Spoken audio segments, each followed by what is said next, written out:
Hello guys, मेरा नाम है दिलीप सराफ और आज मैं आपको बताने वाला हूँ एलएलबी से जुड़ी हुई कुछ रोचक बातें।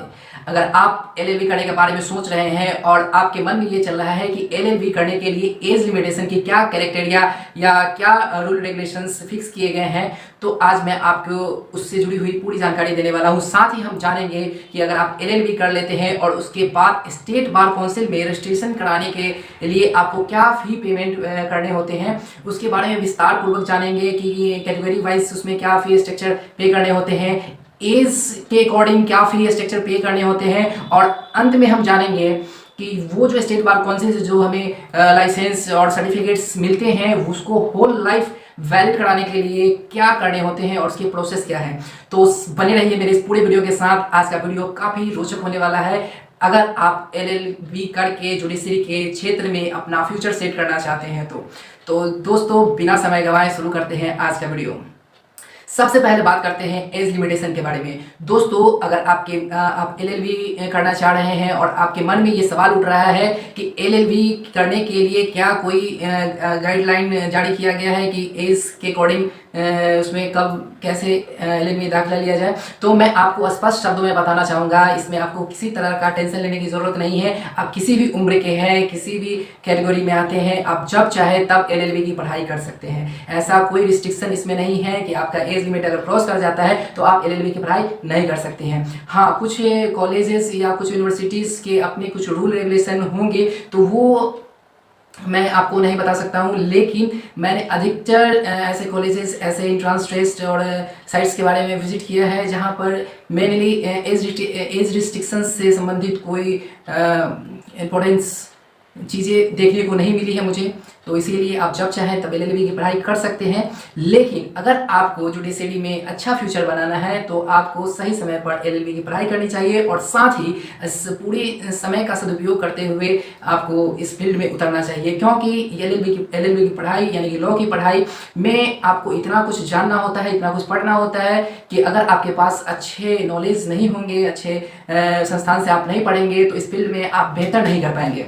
दोस्तों अब बात करते हैं फी स्ट्रक्चर के बारे में जो आपको पे करने होते हैं स्टेट बार काउंसिल में रजिस्ट्रेशन कराने के दौरान। दोस्तों ये फी स्ट्रक्चर मैं आपको बता रहा हूँ state bar council Bihar Patna में अगर आप चाहते हैं रजिस्ट्रेशन कराने के लिए तो उसके अकॉर्डिंग्स जो मुझे हाल ही में मैंने जो कराया था और जो मुझे पे करने पड़े थे उसके अकॉर्डिंग मैं आपको बता रहा हूँ।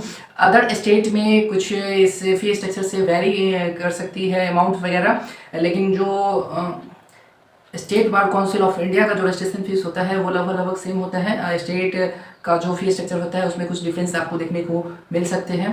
तो चलिए जानते हैं कि क्या फी स्ट्रक्चर है स्टेट बार काउंसिल में रजिस्ट्रेशन कराने के लिए।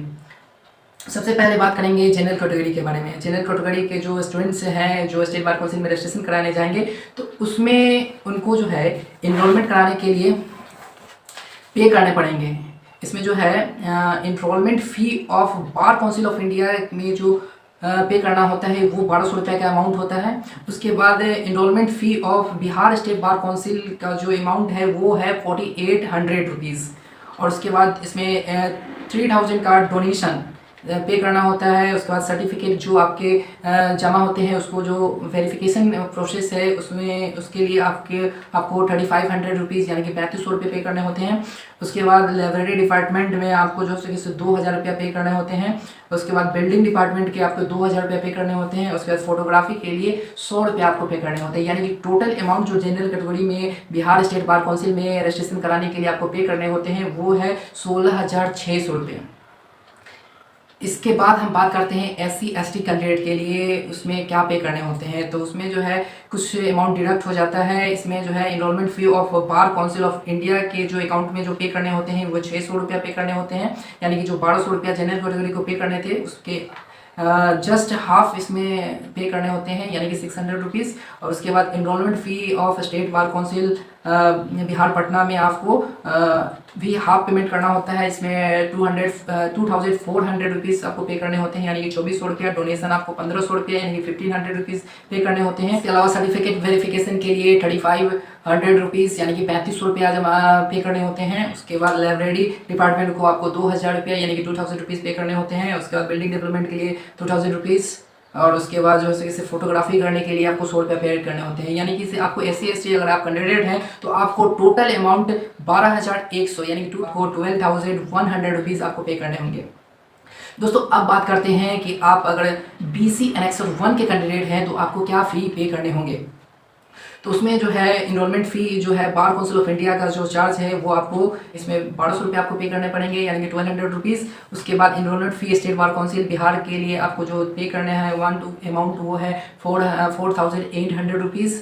उसके बाद डोनेशन इसमें है 1,500 रुपीज़। और उसके बाद सर्टिफिकेट वेरिफिकेशन के लिए आपको 3,500 रुपीज़ इसमें पे करने हैं। उसके बाद लाइब्रेरी डिपार्टमेंट के लिए 2,000 रुपीज़। और उसके बाद बिल्डिंग डेवलपमेंट के लिए 2,000 रुपीज़। और उसके बाद फोटोग्राफी के लिए 100 रुपये यानी कि 100 रुपीज़। यानी कि टोटल अगर BC Annexure 1 के अगर आप कैंडिडेट हैं तो आपको टोटल अमाउंट 15,100 रुपीज़ आपको पे करने पड़ेंगे। अब बात करते हैं ऐसे कैंडिडेट जिनकी एज जो है वो 45 से क्रॉस कर चुका है तो उनको क्या पेमेंट करना पड़ेगा। जनरल कैटेगरी के जो स्टूडेंट्स हैं जो 45 एज के क्रॉस कर चुके हैं उनको बार काउंसिल ऑफ इंडिया के अकाउंट में 1200 रुपये पेमेंट करने पड़ेंगे। और उसके बाद बिहार बार काउंसिल के जो फ़ी जो जमा करने होते हैं उसमें 4,800 रुपीज़ आपको पे करने पड़ेंगे। उसके अलावा डोनेशन आपको 12,500 रुपये उसमें देने पड़ेंगे, 12,500। उसका सर्टिफिकेट वेरिफिकेशन के लिए 3,500 रुपया, लाइब्रेरी डिपार्टमेंट में 2,000 रुपया, बिल्डिंग डेवलपमेंट के लिए 2,000 रुपया, फोटोग्राफी के लिए 100 रुपये। यानी कि टोटल आपको पे करने होंगे 26,100 रुपीज़ अगर आपका एज लिमिटेशन क्रॉस कर जाता है 45 से, अगर आप जनरल कैटेगरी के हैं तो। इसी में अगर जब आप SC/ST कैंडिडेट की बात करें जिसके एज से 45 से क्रॉस हो चुके हैं तो उनको जो है स्टेट बार काउंसिल और बार काउंसिल ऑफ इंडिया के जो फ़ी है वो 50% डिडक्ट हो जाते हैं। यानी कि 1200 की जगह 600 रुपये और 4800 की जगह 2,400 रुपये आपको पे करने होते हैं। बाद बाकी जो अमाउंट है वो सेम रहते हैं। यानी कि इसे अगर आपकी उम्र 45 साल से ज़्यादा है और अगर आप SC/ST कैंडिडेट हैं तो आपको टोटल 23,100 रुपया जमा करना पड़ेगा। यानी कि 23,100 रुपीज़ आपको पे करने पड़ेंगे। अगर आप जनरल कैटेगरी में हैं, अगर आपका एज 45 प्लस है तो आपको टोटल अमाउंट 26,100 रुपीज़ आपको पे करने पड़ेंगे। अगर आप आगे बात करते हैं जो पहले से जॉब में थे और रिटायर करने के बाद बार काउंसिल में रजिस्ट्रेशन कराने के बारे में सोच रहे हैं तो उनको क्या पेमेंट करने हैं तो उसके बारे में जानते हैं।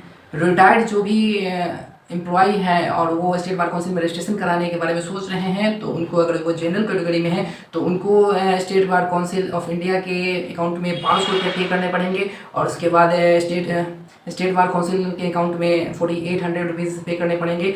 और उसके बाद डोनेशन के रूप में आपको यहाँ पे करने होंगे 25,000 रुपीज़।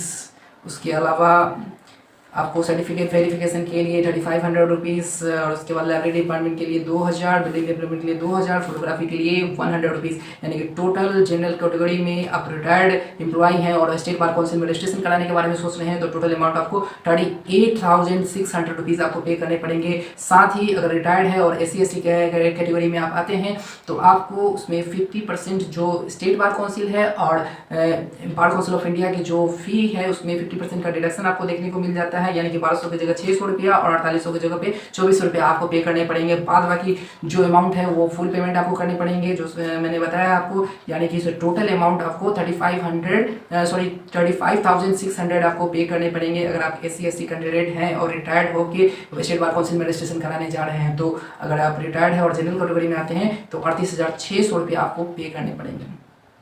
तो ये था सारा डिटेल्स आपको स्टेट बार काउंसिल में रजिस्ट्रेशन का प्रोसेस। दोस्तों इसके अलावा भी कुछ अमाउंट आपको पे करने होते हैं। लाइब्रेरी डिपार्टमेंट में जो अमाउंट है 8,375 रुपये यानी कि 8,375 रुपया का आपको लाइब्रेरी डिपार्टमेंट में पेमेंट करना पड़ेगा, जिसके रिस्पेक्ट में आपको वहाँ पे 5 साल के जर्नल्स दिए जाएंगे। जो 2 साल के जो जर्नल होंगे वो पेन ड्राइव फॉर्मेट में होंगे और 3 साल के जो जर्नल होंगे वो बुक्स के फॉर्मेट में आपको दिए जाएंगे।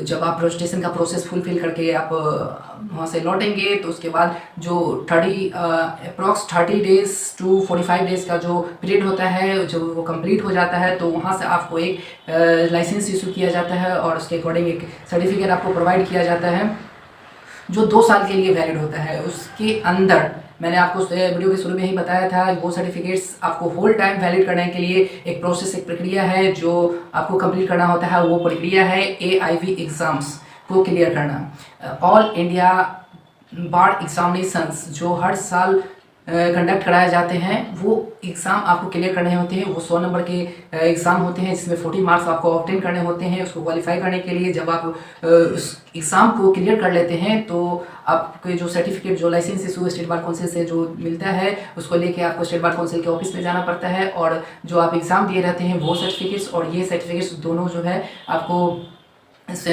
पहले जो सर्टिफिकेट्स मिलते हैं उसको, उस पर सारे डिटेल्स को मेंशन करके, जैसे जो स्टेट बार काउंसिल के जो कमेटी के लोग होते हैं और जो सेक्रेटरी होते हैं वो उस पर सिग्नेचर करते हैं। उसके बाद जो आपको स्टेट बार काउंसिल से जो लाइसेंस इशू होता है वो होल लाइफ के लिए वैलिड हो जाता है। दोस्तों, ये था पूरा जानकारी स्टेट बार काउंसिल्स में रजिस्ट्रेशन के प्रोसेस से संबंधित, फी स्ट्रक्चर से रिलेटेड डिटेल्स जो आपको वहाँ पे करने होते हैं। मुझे उम्मीद है कि ये सारी जानकारी आपको अच्छे से समझ में आई होगी। और साथ ही मैंने आपको बताया है कि एज लिमिटेशन क्या है। लेकिन जाते जाते मैं आपको एक बात और बताना चाहता हूँ, ये जो जुडिशरी का सेक्टर है या लीगल एडवाइज़र के रूप में अगर आप काम करना चाहते हैं तो ये बहुत बढ़िया सेक्टर है, इसमें बहुत मज़ा आता है। मैंने हाल ही में जो इसको क्लियर किया है और legal as a legal adviser के रूप में सिविल कोर्ट में प्रैक्टिस कर रहा हूँ और मुझे बहुत मज़ा आ रहा है। मैं अपने अनुभवों को आपसे शेयर करता रहूँगा, बस बने रहिए मेरे साथ। और साथ ही आप मेरे इस चैनल को सब्सक्राइब कीजिए। साथ ही अगर आपको ये वीडियो अच्छा लगा तो एक लाइक बटन क्लिक करते जाइए और साथ ही बेल आइकन को भी प्रेस कीजिए ताकि मेरे जो इन्फॉर्मेशन रहते हैं वो नोटिफिकेशन के जरिए सबसे पहले आप तक पहुंच सके। तो आज का वीडियो यहीं तक था। मिलते हैं किसी और जानकारी के साथ अगले वीडियो में, तब तक के लिए जय हिंद दोस्तों।